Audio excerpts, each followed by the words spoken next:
right, y'all already know I love talking about music. I love me some music. That's how I start my every day. That's how my son find me. And that is the one way you can get me out the house. I don't do much. I work and I sit down, right? But if you tell me about a good old concert, oh, baby, I always say you can find me wherever the music is, okay? Jennifer I'm gonna get to that concert. And you can take me to dinner, too. Okay, I just had to throw that in there. Okay, so with that being said, today I am going to ask you a concert trivia question. And if you get the answer right, you're gonna win a prize. Does that sound good? Okay, so here's the question. Let's see. Which 9-time Grammy Award-winning bad guy just announced her next world tour? Can y'all figure it out? Uh-oh, he raised his hand. What y'all got? Who you thinking? Wait, I heard. What you say? Everybody say Billie Eilish? Yeah. You got it. You better win everybody a prize. Good job. That didn't take y'all long at all.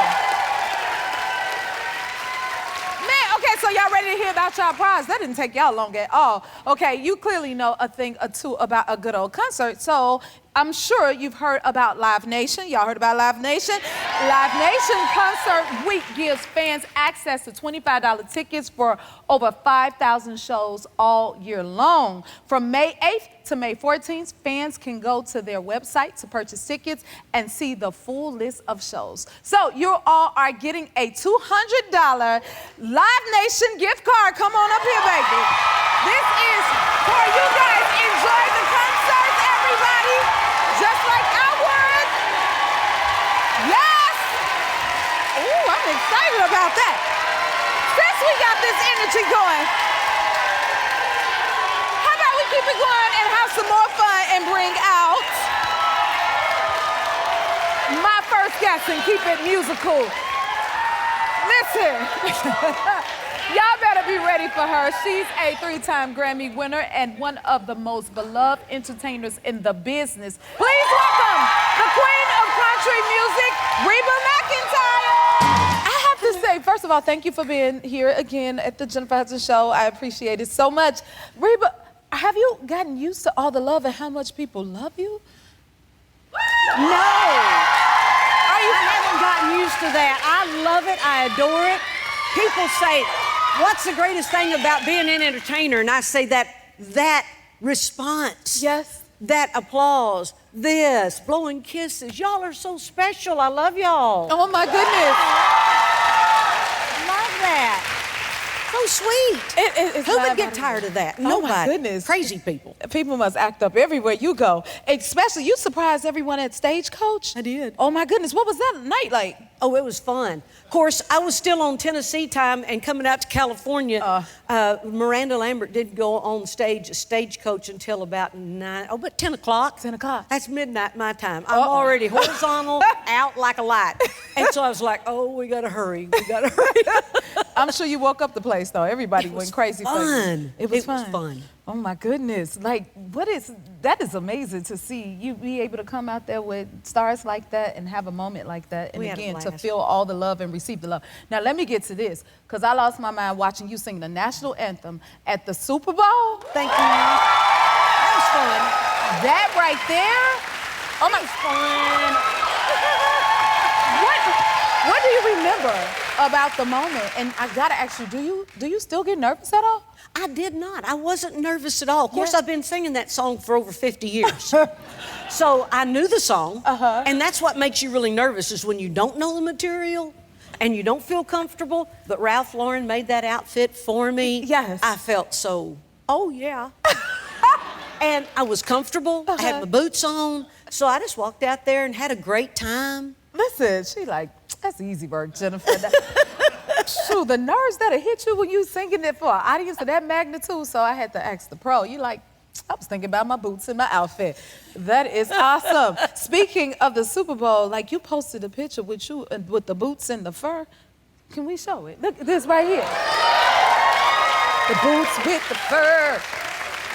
Now, you know that song that T-Pain got, and he says boots with the fur, and you got like an uproar going on with this because people were like, oh, we thought we had to wear boots with fur, but you wore boots with the fur. Yes, yes. And then T-Pain responded. He did. Okay? Yeah, the whole club looking at her. Do you know that song, Reba? No, I don't. I don't. I'm sorry, I don't.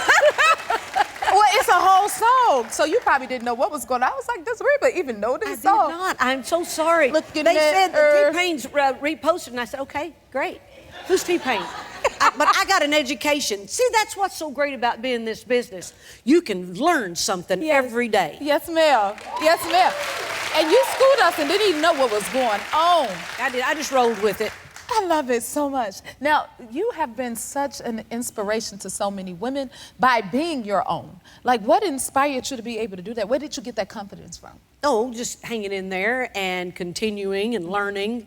Some hard knocks, learning the hard way, but progressing. You know, when you got an idea and everybody says, oh, wow, that's a good idea, it gives you confidence. Yes. Well, I went into the music business totally ignorant, didn't know a thing about it.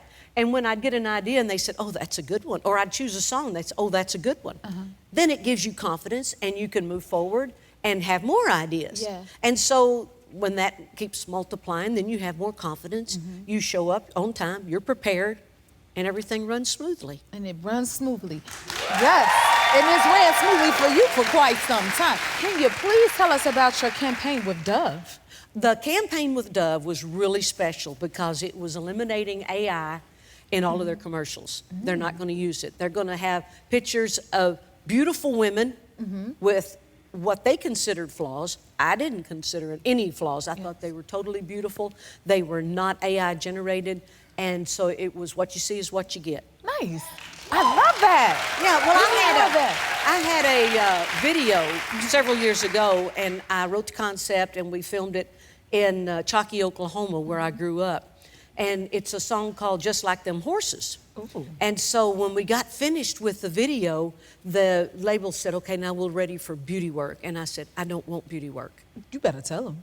I did, and Yes. I stuck with it, and there's all the wrinkles and everything. Wow. And I said, this is me in my hometown on the ranch where I grew up, and I want it to be me. And it's okay to be you. Yeah, it is. I love that that's the message that it sends. Thank you for that. 'Cause Thank that's you. going to inspire so many to know it's okay to be as you are and who you are. Yeah, God gave me this. I'm really tickled with it. Take it for Reba. Yeah. She said it. We need to hear more stuff like that today, so thank you for that. Thank you. Of course, now, Jennifer, I did have a lot of hair and makeup people helping me, and all my clothes and everything, but Rex, my boyfriend, still says I'm kind of okay looking when I don't have my makeup on, so I like Rex. Go, a lot. Rex. You hear that? You better send him a shout out. He on the right track. I love that. That's right. Listen, this is your second season as a coach on The Voice. Yeah. I know we loving you on this show. Are you having a lot of fun? I am. At first, when I first went on The Voice, I was kind of the new kid on the block, you know, but then, you know, last season, it was Gwen and John and Niall made me feel at home. Yes. But it took a while. You know, it's like going to a new school in the 6th grade when everybody's been together since preschool. Yes. And so I was like, no. So I got in there and we all became friends. And then this season with Dan and Shay, John and Chance the Rapper, we've had a blast. It looks There's like so it. much fun. Oh I my love goodness. I'm sure you have completely taken over. You've had to. But I have to ask you, so who do you feel is your biggest competition out of all the other coaches? Oh, that's hard to say because everybody's got a great team. Okay. And they're all different. Okay. Like on my team, I've got a country singer, Josh. Asher is more, soul. And then Elle she's soul, they're just different. Yeah. And I don't like categories. I Okay. don't like putting anybody in a corral. They're different styles, I'll put it that way. But they're so talented, and their backstories are what are so good. Right. Yeah, They've have got a story to heart it. and soul. So do you gravitate more to the story, the style, the talent? Or you rather not say? No, when you got all three of those. When you have all three. That's when it's really magic, and that's what my 3 artists have. They've got all 3. Man, I would love to be a contestant so I could be on your team. Reba, will you stick around for a little bit? Oh, shoot, yeah. Okay. More Reba. We'll be right back. We're back with Reba McEntire. Reba, you're hosting the ACM Awards, and you've hosted 17 times? 17. This is my 17th. Wow, what can we expect this year? Well, it's going to be in Frisco, Texas, like it was last year when Dolly and Garth hosted it. Yes. And they were having so much fun. I said, well, no, wait a minute. I want to do that. Yeah. So they asked me, and I said, absolutely, we'd love to. And it's on Amazon Prime. So it's going to be different than the times I've done it in the past. Yes. You know what? I think they should just go on and name it Reba McEntire Country Music Awards. Don't you think? That's what I think. Look, oh my God. And this is your fashion throughout the years? That is too funny. Like your fashion has been slaying throughout the years. What you gonna wear this year, girl? What you gonna wear? Well, we've got some things picked out that are totally different than anything I've ever worn before. I wear a lot of what we call Miss America dresses. Ah. And so my stylist came out and she brought this one out and I said, can I hold that? And it went. I said, how heavy is that? It's heavy. She said, probably about 35 pounds. I said, I'm trying to lose weight, not gain weight. And she said, it's not that heavy once you get it on. I said, you wear it. You wear it? No, Marjan, she's great and I love her to pieces and she said, I'll put it back. Oh my goodness, because sometimes it requires a special workout just to walk in a dress. Yeah. I understand. Yeah. Did you figure out how far you gotta walk in it? Yes, that's the deal. I'll put a dress on. I'll say, okay, if I'm going to be out there for introducing somebody and then walk back and take it off, I'll wear it. But if I have to stand out there through the whole monologue, then I've said, no, it's got to be my cowboy boots, something really comfortable. Yes. Comfort is the thing, right, girl? You better tell it. Yes. I say it all the time. Comfort. Oh my goodness. Now let's talk music. You coming out with some new music? I am. Oh my goodness. Yeah, Tell us about it. It's going to be a new album coming out soon, but we've got a new single that we'll be performing at the ACMs. Oh, wow. Yeah. We're back with the one and only Reba McEntire. Reba, you stay busy. You working on a new sitcom? Yes. Wow. What can you tell us about it? Well, it's called Happy's Place, and we've shot the pilot on NBC, and we're just waiting patiently, sorta, on if they're going to take it to series or not. So fingers crossed, everybody. Fingers crossed. Pretty please. Fingers crossed, because your original sitcom premiered over 20 years ago. How about that? Reba. Wow, that is amazing. 20 years? Does it feel like 20 years?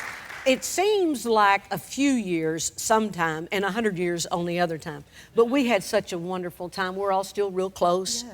And it was a great time. And now you can see The Reba Show on Netflix starting May the 6th. Yeah. Oh my goodness. Listen, so many love that show. This was one of my mama's favorite shows. She used to love watching your show. So thank you for that. Thank you for saying that. And so many love the theme song. Yeah. What is it about the theme? Y'all love the theme song, right? What is it about the theme song that you feel people connect with? I think the reason why so many people can connect with the song I'm a Survivor is because it's relatable. And I know you find the same thing in the songs you sing. If people can relate to it, they can connect to it. Okay. And I'm a survivor. I mean, women who's working hard, doing 2 jobs and raising kids. Yes, ma'am. It So says many it people. all. Yes, it does. It hits close to home. Our next guest is a very smart 3-year-old who memorized all of the presidents. From Dayton, Ohio, please welcome Vincent Palmer and his mom, Jane. Come on out.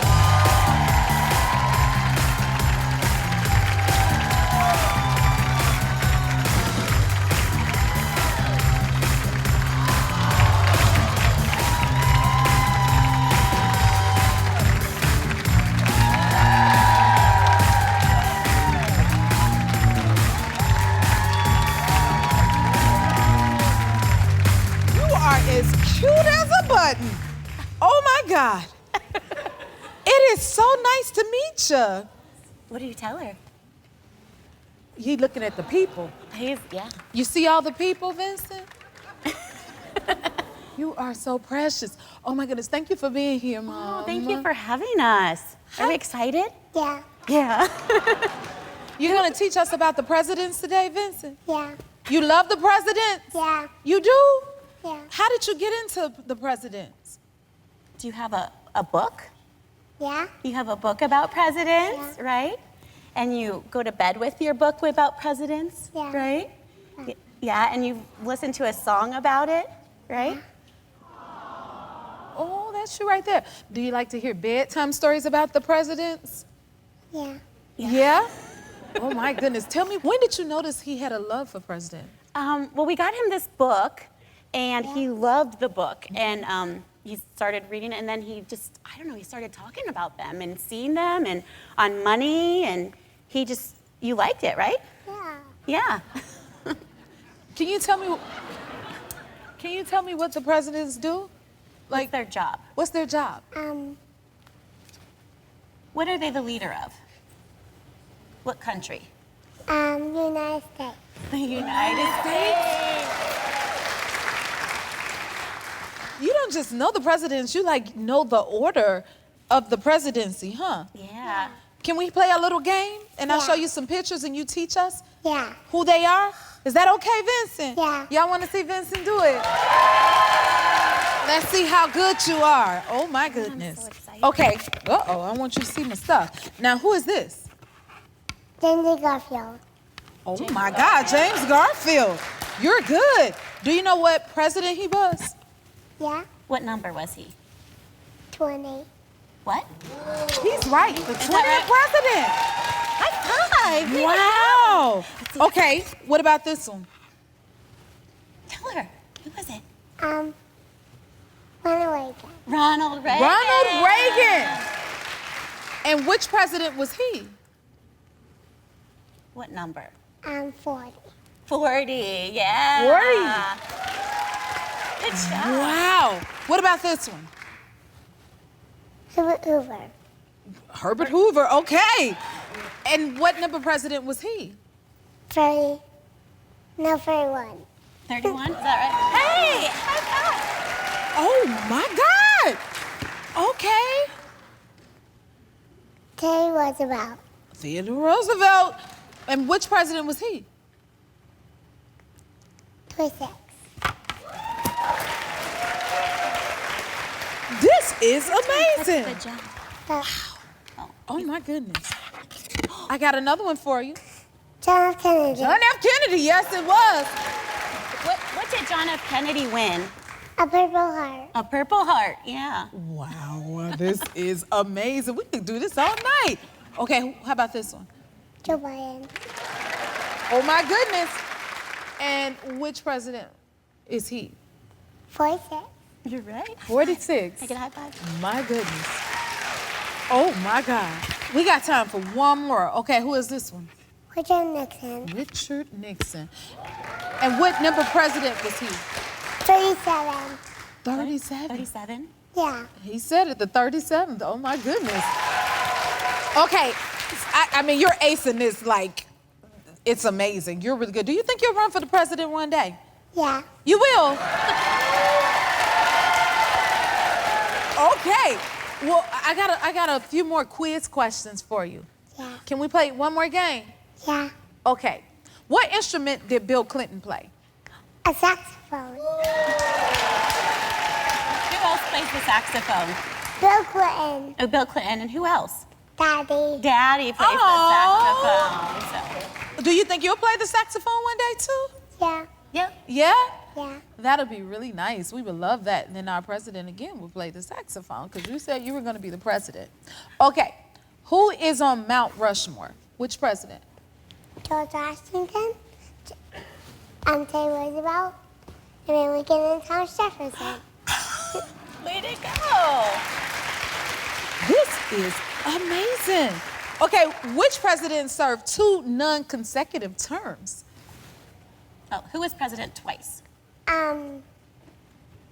Go Cleveland. Tell her. Say Grover Cleveland. Tell her. Go Cleveland. Oh my God. You're really, really, really good at this. Now, I heard you are a big fan of sports teams. Can you Yeah. tell us who? The Reds. The Cincinnati Reds, right? And who Yeah. else? The Dayton Flyers. Flyers.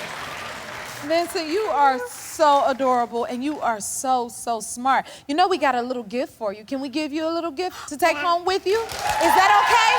Because You completely blew our minds. This is all for you. What is it? Are you excited? Yeah. What do you tell Miss Jennifer? Thank you. Thank you. Can I shake your hand, future president? Yeah. Thank you so much for being here. you. You're so smart. And thank you, Jane, for being here as well and bringing him. He is amazing. Oh my goodness.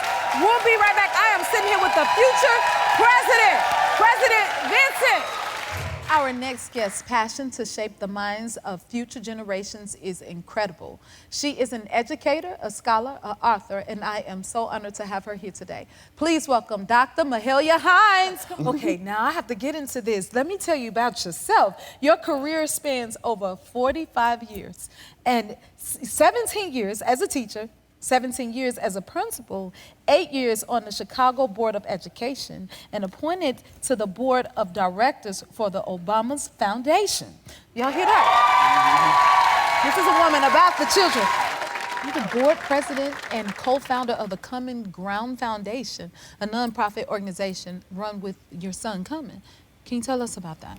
One of the things that we do is we take students when they graduate from 8th grade, and we keep them all the way through high school until we get them into college. That was the original intent, but they don't leave us.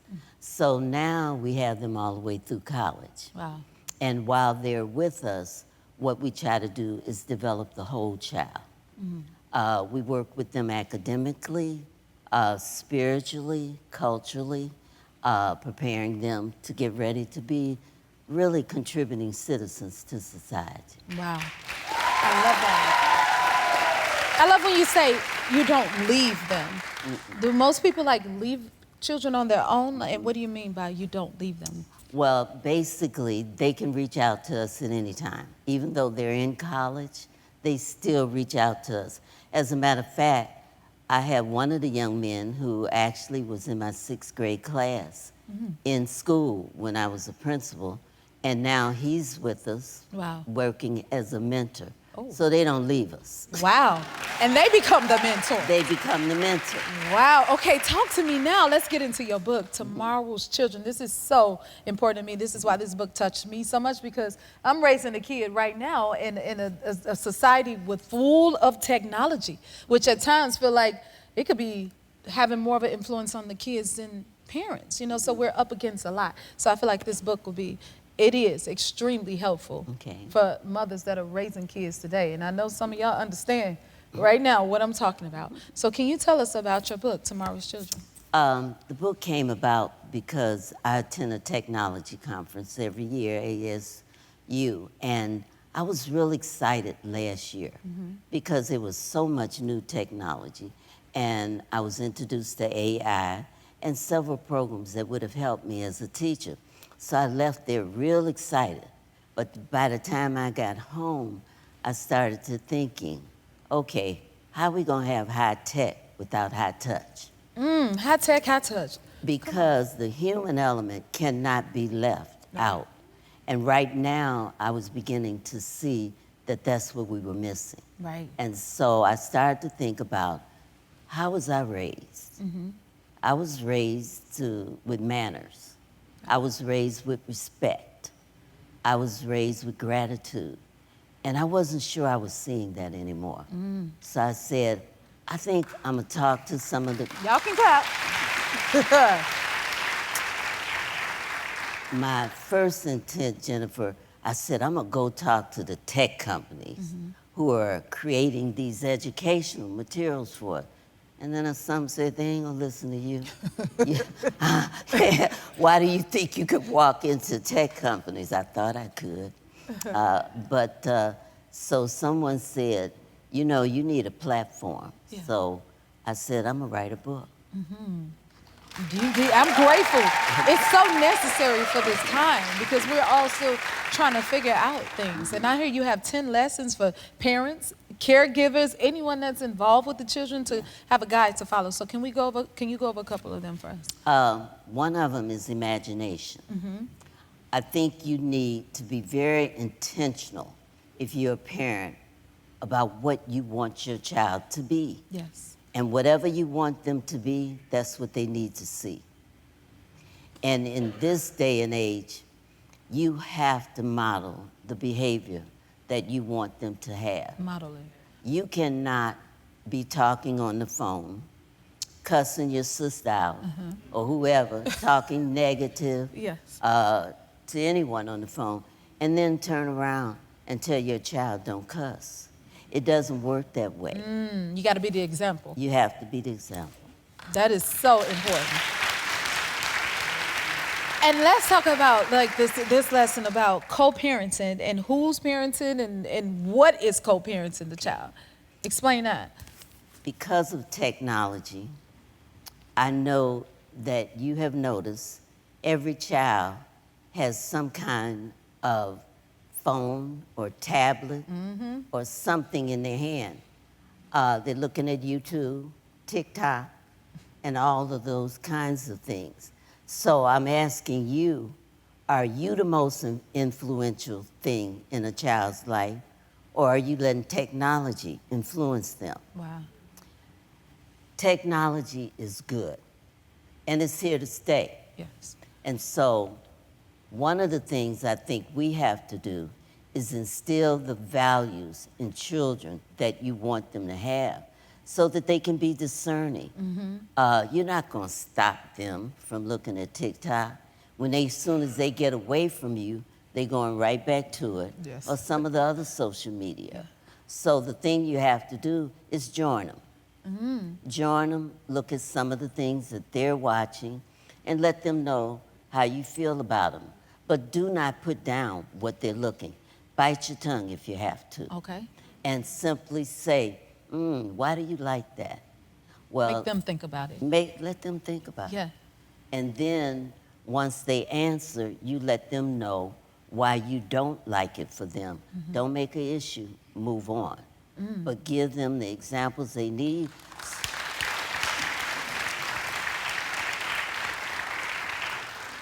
So if your child is watching another child being bullied on TV, they ought to be able to say that's not right, because Jennifer has taught her son that that's not right. Well, we point them in the right direction But point them in the right direction. and teach them. Many of the young ladies who I really worry about think the less clothes they wear, the more popular they'll be, or they all become stars. And that's not the case. You need to tell them you're a star already. Right. You don't have to take your clothes off to be a star. You are beautiful. Making sure we're putting our 2 cents in there as parents before social media and all that get a hold to them. Absolutely. Wow. And even if it's got a hold to them, it's not too late. It's not too late. No. Thank you for this. Will you stick around for a little bit longer? We need this. More with Dr. Mahalia Hines. We'll be right back. We're back with Dr. Mahalia Hines and talking about her new book, Tomorrow's Children. Okay, I got a few more questions for you now. Let's talk about one of your favorite chapters, parenting and friendship. You are not your child's friend. You are their parent. Yes, ma'am. And your job is not to be liked, it's to be right. One of the things I say, if you give up that authority, you're going to lose respect. Wow. Because they will begin talking to you and acting like you. And when you try to check them, it doesn't work. My son did not drink around me until he was almost 35. And that was at a dinner. The reason being, we aren't friends. Right. I'm gonna sit around and drink with you. And you 20, 19, 21, let's say even 30. We're not friends. Wow. We can be friendly, but we're not friends. We can be friendly, but we not friends. Write it down. I ain't never heard that one. Oh my goodness. What is the main thing you want your readers to take away from your book? I think the main thing I want you to take away is that you are the role model. Be very conscious about what you do and what you say. Be intentional about showing love, about showing gratitude, about showing respect. Because out of gratitude and respect comes love. And if they learn to love themselves and to love you, you don't have anything to worry about. Take take it from her. Woo! Well, since you shined a light on so many, and we wanted to, make sure that we shine the light on you and all the amazing work that you are doing. So we have a little gift for you that we want you to have because you've been such a mother to so many and such an inspiration. Oh my God. Oh my. These are for you. I hope you love them. Please continue. Yes. They so big you can't even see them, Lord. You see your flowers? Wait. We gave you some big old flowers. We can't even see you no more. And I got one more little something else for you. And this is from your book, which is one of my favorite parts of the book, seeing a letter to you from your son and a letter from you to him. Okay. And so I thought this was wonderful to frame for you to have this one. Can you hold it? Can you hold it? Where my cards go? Yeah. Yes. I have to read a little bit of what he wrote. I think it's amazing. Oh my goodness. He said, Mama, I know how much you love children. I see that love coming through your book. If parents and teachers are willing to follow your blueprint, your goal of bringing happy times for children will be reached. Thank you for always being willing to do the work you have done to help others. Your son, Rashid, a.k.a. Common. Thank you. That is a beautiful gesture. Thank you. Thank you so much for being here. Will you come back again and see us? All right. To find out more about Dr. Mahalia Hines and pick up her new book, please visit our website. We'll be right back. If you like this video, smash that like button and subscribe to the Jennifer Hudson Show YouTube channel. Check your local listings or visit jenniferhudsonshow.com to see when you can watch full episodes in your area. And don't forget to sign up for the newsletter.